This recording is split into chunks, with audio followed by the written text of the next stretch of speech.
옆에 계시는 분과 사랑의 인사 나누시겠습니다.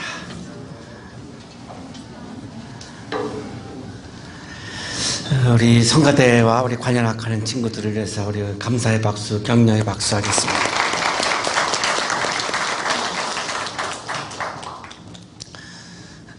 들국화가 부르는 행진이라고 하는 노래입니다. 나의 과거는 어두웠지만, 나의 과거는 힘이 들었지만, 우리 신입생들 고3 때를 생각해 보면 많이 어두웠고 그리고 많이 힘들었습니다. 모든 거 다 포기하고 오로지 대입에만 매달리는 그 시간들은 여러분에게 굉장히 힘들고 어려운 시간이었을 것입니다. 그래서 지금 한양대학교에 들어와서 너무나 힘들었기 때문에, 너무나 어두웠기 때문에 이렇게 멍한 상태가 현재 아마 여러분의 상태가 아닐까 생각이 듭니다.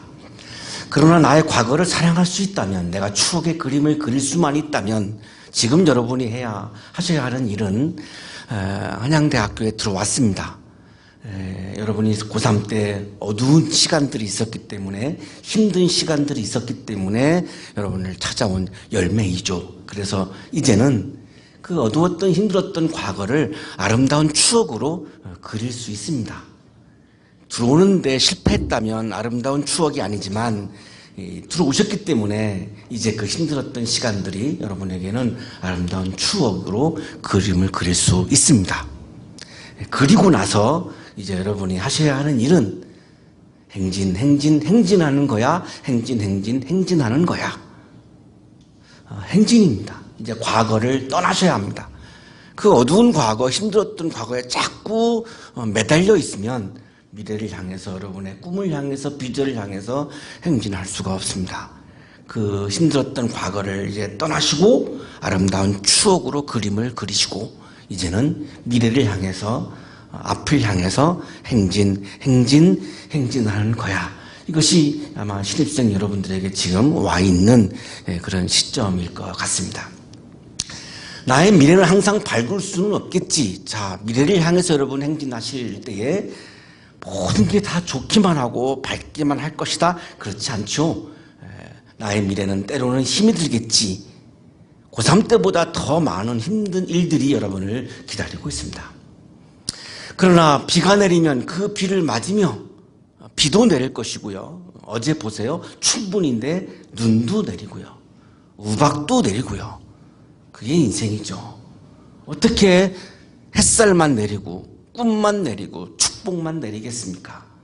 여러분이 4년 동안 행진하는 그 길에는 비도 내릴 것이고 눈도 내릴 것이고 우박도 내릴 것이고, 그러나 언젠가는 또 비가 그치고 눈이 그치고 따스한 아침 햇살도 내리고 꿈도 내리고 축복도 내리죠. 하늘에서 내려오는 모든 것들은 내가 다 받아야 합니다. 그걸 안 받을 수는 없습니다. 중요한 것은 비가 내리든 눈이 내리든 우박이 내리든 꿈이 내리든 희망이 내리든 햇살이 내리든 축복이 내리든 그거를 다 맞으면서 여러분에게 중요한 것은 행진하는 겁니다. 비가 온다고 행진을 멈출 수가 없고 눈이 내린다고 행진을 멈출 수는 없어요. 그러면 그거는 청년이 아니에요. 들국화가 노래하는 핵심은 그겁니다. 청년이란, 젊은이란 비가 내리면 비를 피하는 사람이 아니라 비를 맞으며 그냥 가는 거죠. 눈이 내리면 눈을 맞으며 행진하는 거죠. 꿈이 내리면 꿈을 맞으며 걸어가고, 축복이 내리면 축복을 맞으며 행진하는 거고, 행진하는 것이 청년이라는 겁니다. 이 노래를 부르는 전인권 씨는 그래서 지금도 우리가 보면 청년처럼 살고 있죠. 행진하는 거야. 행진하는 거야. 여러분이 4년 동안 가장 중요한 것은 여러분의 꿈을 향해서, 비전을 향해서 행진하는 겁니다. 행진하는 겁니다. 그게 청년입니다. 이 행진이라고 하는 이 노래를 들으면서 떠오르는 사람이 산티아고인데요. 이 산티아고가 떠오른 이유가 이 대목이에요. 난 노래할 거야 매일 그대와 아침이 밝아올 때까지. 아침이 밝아올 때까지 행진하면 아침을 맞이하게 되죠. 중간에 포기하면, 중간에 주저앉으면 아침을 맞이할 수 없어요. 아침이 밝아올 때까지 행진해야 아침을 내가 맞이할 수 있죠. 꿈이 현실이 될 때까지 내가 행진을 해야 꿈이 현실이 되는 것을 내가 경험할 수 있죠. 이 아침이 밝아올 때까지 행진하는 거야. 이 노래를 들으면서 문득 떠오르는 사람이 이 산티아고라고 하는 사람이에요. 헤밍웨이가 쓴 작품 중에 1952년에 쓴 작품이 노인과 바다이고 1954년에 노벨 문학상을 받죠. 이 작품에 나오는 주인공이 산티아고입니다. 멕시코만에서 조각배 하나 띄우고 완전히 혼자서 그냥 고기를 잡는 그런 노인이죠. 84일 동안 한 마리도 못 잡아요. 참 난 이분이 정말 매력적이고 참 존경스러운 것이 84일 동안 못 잡으니까 85일째 또 바다를 나가요. 아침이 밝아올 때까지 고기가 잡힐 때까지 꿈이 현실이 될 때까지 행진하는 거예요. 84일 동안 못 잡았다고 난 이제 틀렸어라고 포기한 것이 아니라 84일째 못 받았으니까 85일째 또 나가는 거죠. 이것이 아침이 밝아올 때까지 행진하는 거야 라고 하는 들국화의 노래에 나오는 바로 주인공의 바로 그 모습이죠.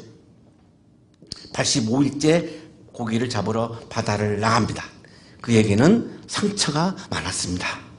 평생 혼자 고기를 잡으면서 그 낚시에 이렇게 상처가 나기도 하고 그 낚시 줄에 또 막 이렇게 상처가 나기도 하고 고기와 싸우다가 상처를 받기도 하고 온몸이 다 상처 투성이에요. 두 손에는 큰 고기를 잡으면서 밧줄을 다루다가 생긴 상처가 깊게 파여 있었다. 여러분이 4년 동안 대학 생활을 하면서 상처가 엄청나게 많이 받을 겁니다. 그 상처를 피할 수도 없고 안 받을 수도 없어요. 그게 인생이에요. 그런데 이분은 상처가 많지만 그래도 행진을 멈추지 않아요. 이 노인을 좋아하는 소년이 하나 있었는데 이름이 마놀린이에요. 이 마놀린에게 이렇게 얘기해요.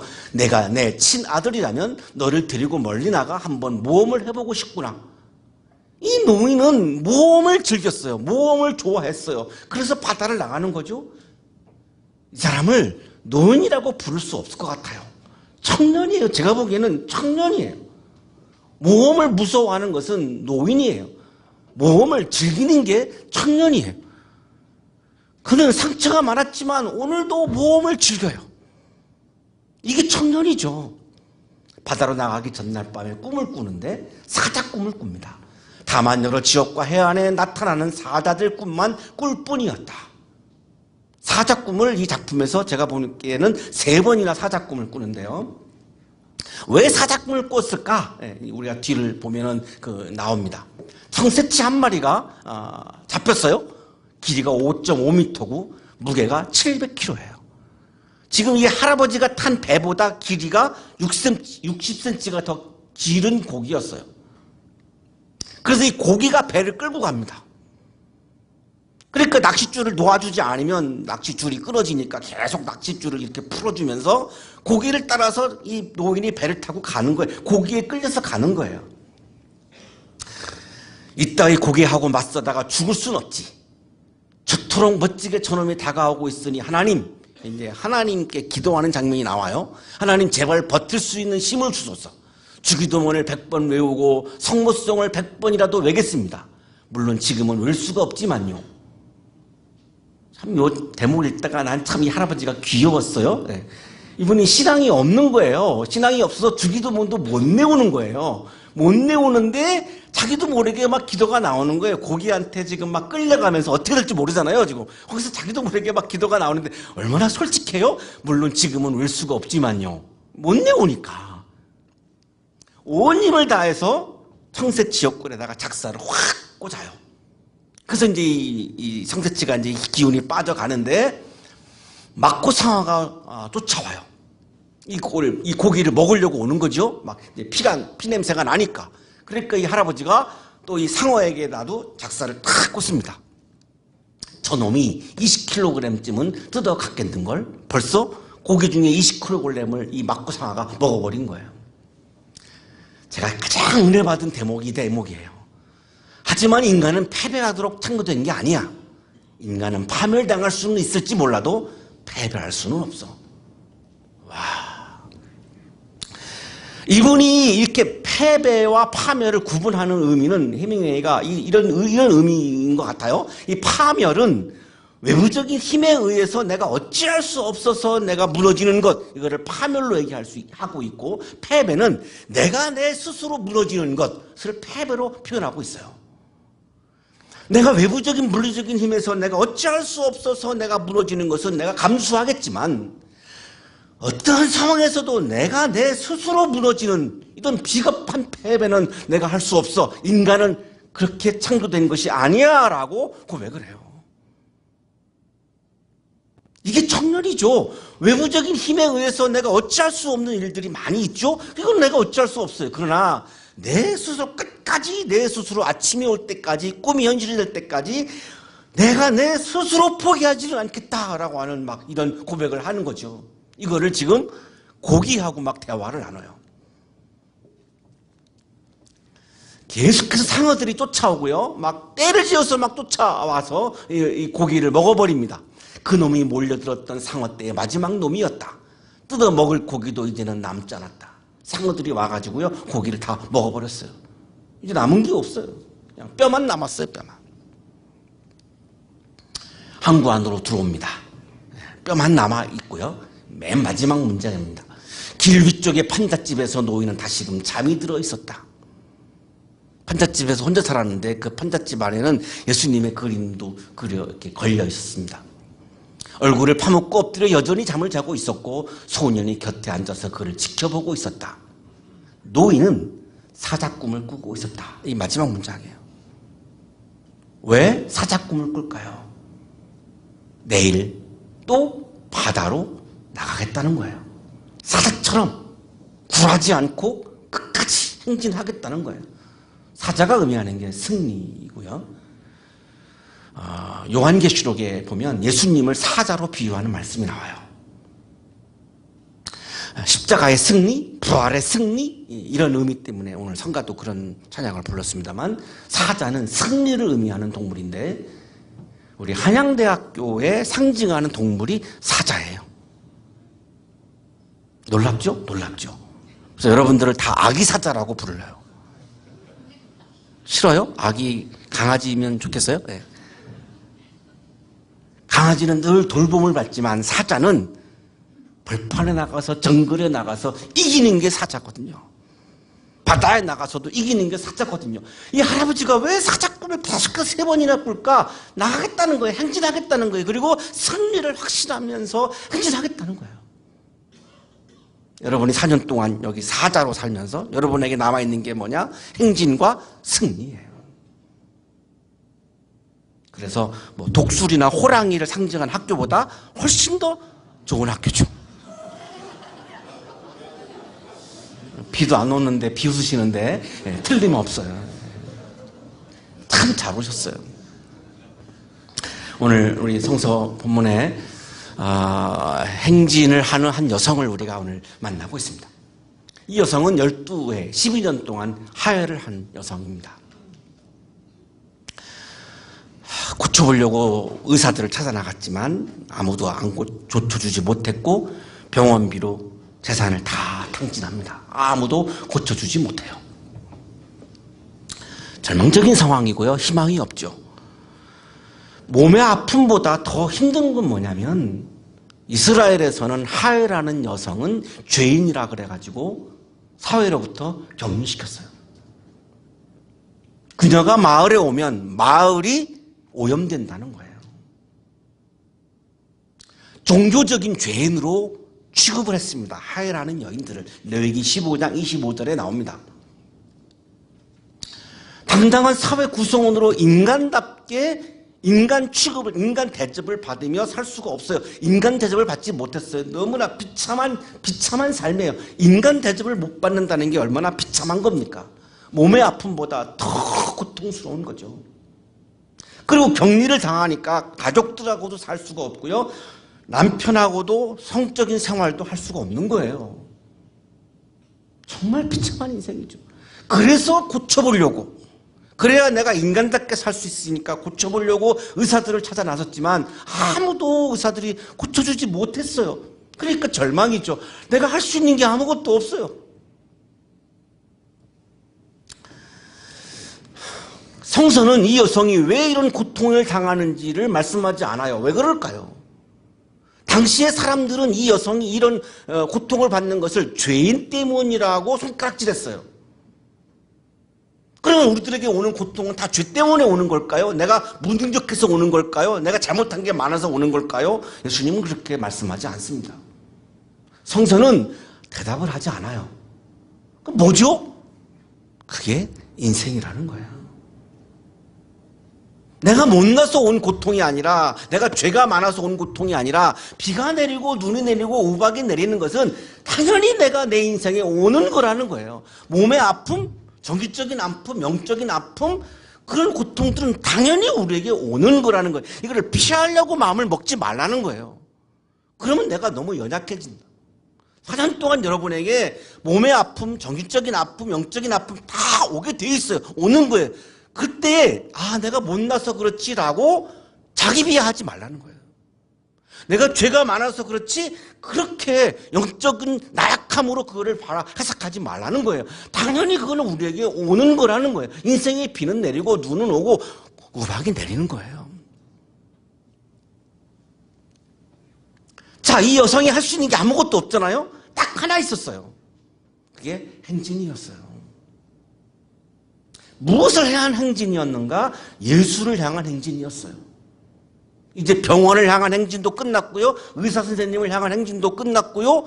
가족들을 향한 행진도 끝났고요. 아무것도 행진할 데도 없어요. 오로지 이 여성이 행진할 수 있는 것은 예수를 향한 행진밖에는 없었어요. 그것이 마지막 카드였어요. 그래서 뒤에서 죄인으로 취급받으니까 예수님 앞에 설 수 있는 용기가 없어요. 그래서 예수님 뒤에서, 예수님 뒤로 행진한 거죠. 예수님 뒤에 가가지고 예수님이 못 볼까 봐. 그래서 뒤에 가서 자기의 손을 예수님의 옷을 끝단에다가 이렇게 대요. 헤프사토라고 하는 헬라어인데 터치했다.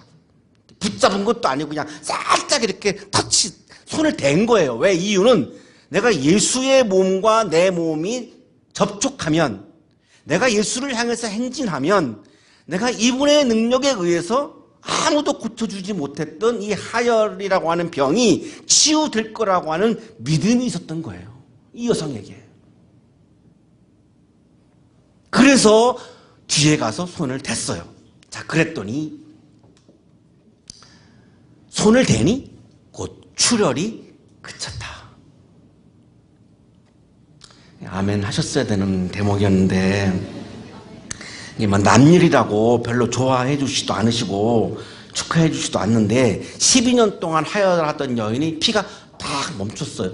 정말 우리가 인간이라면, 사람이라면 축하해 줘야 되는 사건이잖아요. 그죠? 네.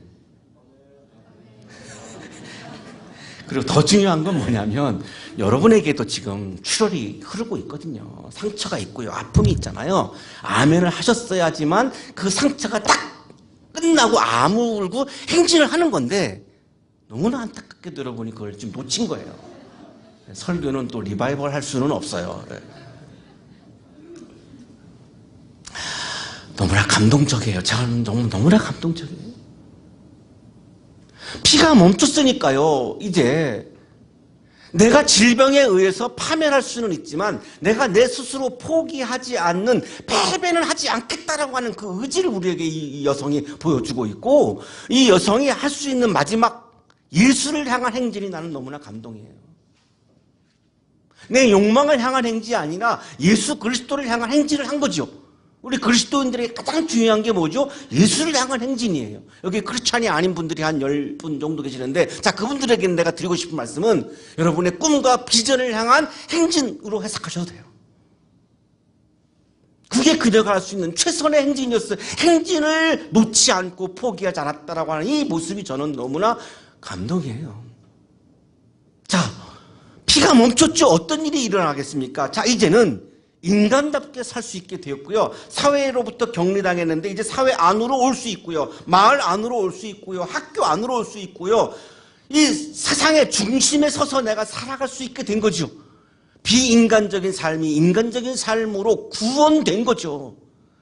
그녀에게 이보다 더 큰 기쁨이 어디 있겠습니까? 어디 있겠습니까?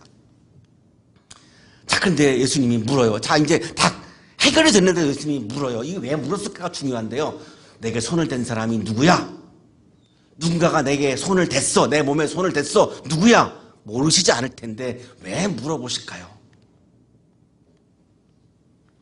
그 여자는 더 이상 숨길 수 없음을 알고 떨면서 나와 예수께 엎드려요. 이 엎드렸다라고 하는 게 예배하는 장면입니다. 예배 드리는 장면이죠.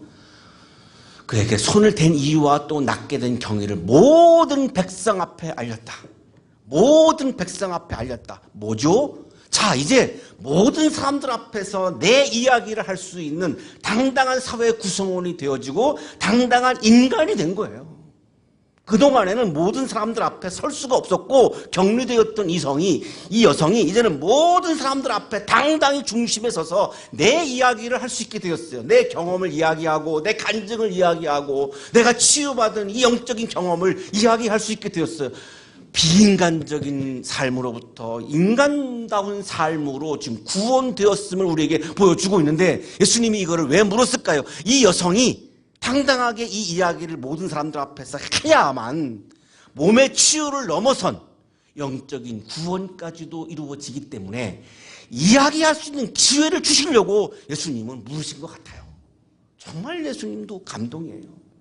한 여성이 이렇게 치유와 구원을 경험할 수 있도록 이야기하게 해주려고 끝까지 물으시면서 그런 기회를 주고 계시는 예수님이 얼마나 감동이에요.